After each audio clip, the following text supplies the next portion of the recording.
आने वाले बेटा है, हत्या नहीं हुआ, मृत्यु नहीं हुआ, उनकी शहादत हुई। अब मैं प्रकाश डालूंगा 1 मिनट में इनका जन्म कहां से हुआ। जो लोग दम्भ भरते हैं कि हम ईश्वर हैं, मैं भी दम्भ भरता हूं कि मैं भी उसी ईश्वर का अंश हूं। जरासंध जी के पिता वृद्धदत्त, जिन्होंने काशी की 2 राजकुमारियों से विवाह किया, दोनों राजकुमारियों से 80 वर्ष तक किसी तरह का कोई बालक नहीं हुआ, तब वो कौशिक मुनि के पास गए। कौशिक मुनि से याचना किया कि हमें 80 वर्ष का उम्र हमारा हो गया, हमारा कोई संतान नहीं है, हमारा वंश कैसे चलेगा। कौशिक मुनि ने फल देने का काम किया। बराबर प्रेम का प्रमाण पत्र देखिए, उन्होंने अपनी दोनों रानियों को बराबर प्रेम देने का काम किया और एक फल के 2 टुकड़े करके दोनों को खिला देने का काम किया। जब 9 महीने के बाद बच्चे का जन्म होता है, दोनों का दोनों बच्चा आधा इस रानी से जन्म लिया, आधा उस रानी से जन्म लिया, और दोनों का दोनों बच्चा में शरीर में जान नहीं था, वह मांस का केवल लोथड़ा था। जैसे राजा के और समाज के लोगों की हमारी जो प्रथा है उसके अनुसार जंगल में फेंक दिया गया, क्योंकि हम भी मरेंगे तो हमको भी तो वहीं ले जाइएगा। तो जंगल में जब उनको फेंक दिया गया तो उन दिनों जरा नाम की एक राक्षसी, मैं कहता हूं कि राक्षस और देवता 2 शब्द हैं अच्छे और बुरे का एक रेखा खींचने के लिए। अगर हम दारू नहीं पीते हैं तो आदमी कहेगा बढ़िया लड़का है, पीते खाता नहीं है। हम अगर दारू पीना चालू कर देंगे कल कहेगा बड़ी गड़बड़ है, दारू पीता झगड़ा करता है। तो इतना अंतर है बढ़िया और राक्षस में। आदमी अगर यहाँ शरीफ से बैठल है तो बढ़िया आदमी है, अगर जाके बदमाशी करेगा तो खराब आदमी, यही अंतर है भैया। तो राक्षस के अंदर भी बहुत ताकत होता था। इसका प्रमाण रामायण में है, रावण का प्रमाण है। इसी प्रकार पहले राक्षसों में भी अच्छी भावनाएं होती थी, तभी तो हिंदुस्तान में नहीं पूरी दुनिया में राक्षस भी थे और देवता भी थे, दोनों तरह के लोग थे। जरा देवी ने दोनों मांस के टुकड़े को बराबर में सटा दिया और वहां से जन्म हुआ। देवी अंश से पैदा लेने वाले महाराज जरासंध के लिए एक बार बोलिए महाराज जरासंध की।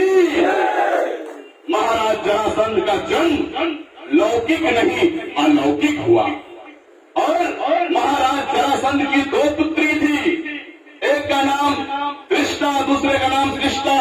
दोनों का कंस के साथ शादी हुआ और कंस के साथ शादी होने से कंस तो जादव कुल के थे।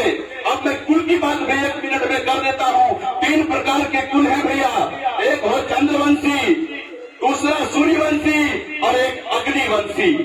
अग्निवंशी को वहीं रहने दीजिए, सूर्यवंशी के राम को आप जानते हैं और चंद्रवंशी के हम सब अंश हैं। चंद्रवंशी के कृष्ण हुए, चंद्रवंशी में यदुवंशी, चंद्रवंशी, ये सभी उसी के पात्र हैं, उसी के अंश हैं। जरासंध जी के यहाँ उनके बेटी के यहाँ से दूध आता था बहुत सारा, जो आज भी जरासंध अखाड़ा। अब मैं एक एक लाइन में जा रहा हूँ, जरा समझने का प्रयास कीजिएगा। जरासंध जी का अखाड़ा जो राजगीर में बना है, बहुत ही खूबसूरत राजमहल और बहुत ही खूबसूरत राजधानी थी वहाँ, जो 5 पर्वतों से घिरा हुआ है। 5 पर्वतों से घिरा हुआ है और बाकी का एरिया में जंगल है और नदी है। इतना खूबसूरत जगह के बीच में जरासंध जी का राजभवन और राजधानी होता था और वहीं पर जरासंध का अखाड़ा है जो आज भी है, जिस पर सरकार ने आज तक ध्यान नहीं दिया। हमारे पुरातत्व को आज तक संरक्षित नहीं करने का काम किया, हमारे इतिहास को कहीं न कहीं दबाने का और छुपाने का काम किया। क्या जरासंध अखाड़े का व्यवस्था ठीक नहीं किया जा सकता? क्या जरासंध अखाड़े को पर्यटक स्थल के रूप में विकसित नहीं किया जा सकता? लोगों ने हमें दरकिनार करने का काम किया। उस जरासंध के अखाड़े में दूध से नहलाते थे महाराज जरासंध, जिसका कि आज भी प्रमाण है। वहाँ की मिट्टी में वैज्ञानिकों ने बताया कि यहाँ की मिट्टी में दूध और मक्खन और हल्दी का कुछ ज्यादा ही मात्रा है, जिस कारण वहाँ का मिट्टी दूधिया सफेद होता है। इतिहास में हमारे प्रत्यक्ष प्रमाण है, हम अलौकिक हैं, हम शाश्वत भी हैं, हम परमात्म में भी हैं। इतिहास हमारा बहुत ही गौरवान्वित है, इतिहास हमारा बहुत ही गौरवशाली रहा है। हम जरासंध के वंशज हैं, चंद्रवंशी समाज के नाम से हम जाने जाते हैं। और आज हम यहाँ 400 चंद्रवंशियों के घर वाले गांव में और सीना चौड़ा करके आपके बीच में आपके समाज का सबसे छोटा बेटा छाती चौड़ा करके बात कर रहा है कि हमारा जो अंश है, हमारा जो वंश है, हमारा जो इतिहास है वो काफी गौरवान्वित है, काफी गौरव भरा। अब बात आती है कि इस गौरव की परंपरा को बरकरार रखना है। बुजुर्गों ने, पूर्व के वक्ताओं ने सारी बातें कह दी हैं। राजनीति अपने जगह पर, जात अपने जगह पर, जमात अपने जगह पर। मैं आपको बड़ी ईमानदारी से कहना चाहता हूं, मैं जमात की राजधानी करता हूं, मैं जमात की राजनीति करता हूं, लेकिन उसी जात से, उसी जो शब्द से जात बना है और उसी जो शब्द से जमात बना है, जब तक जात में आप ठीक नहीं होइएगा तो जमात में आप ठीक नहीं हो पाइएगा। इसलिए सबसे पहले आप जात में ठीक होइए, जात में एकता बनाइए, जात में मजबूत होइए, फिर आप जमात में मजबूत होइए, फिर आप भी एक दिन हिंदुस्तान के मुस्तकबिल पर बैठने का काम कीजिएगा।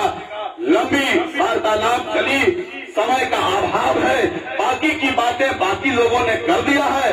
और चूंकि कुंदर की भूमि ने मुझे कई बार मंच देने का काम किया, मैं यहाँ के हर छोटे बड़े कार्यक्रम में रहा हूँ, ये मेरा स्वविभाग है, लेकिन मैं यहाँ के युवाओं को और भाइयों को आज इस गौरवान्वित समय में अपने ईश्वर को साक्षी मान के एक राज की बात बता देता हूँ। कुछ लोग जानते भी होंगे और जो नहीं जानते हैं आज जान जाइए। आप जो हमें बुलाते हैं ये अपने मर्जी से नहीं है, आपकी मजबूरी है, क्योंकि मेरा जन्म इसी कुंदर में हुआ है, मेरा जन्म इसी कुंदर में हुआ है, मेरा पिताजी का घर कोल हुआ है, लेकिन मेरी माँ उन दिनों मायके में थी और इसी कुंदर की माटी का मैं पैदा हुआ बेटा हूँ। इसलिए कुंदर की माटी से मेरा लगाव है, जो लगाव मैं जीते जी कभी कम नहीं होने दूंगा। और इन्हीं शब्दों के साथ मैं अपनी पार्टी को विराम करते हुए समस्त चंद्रवंशी साथी को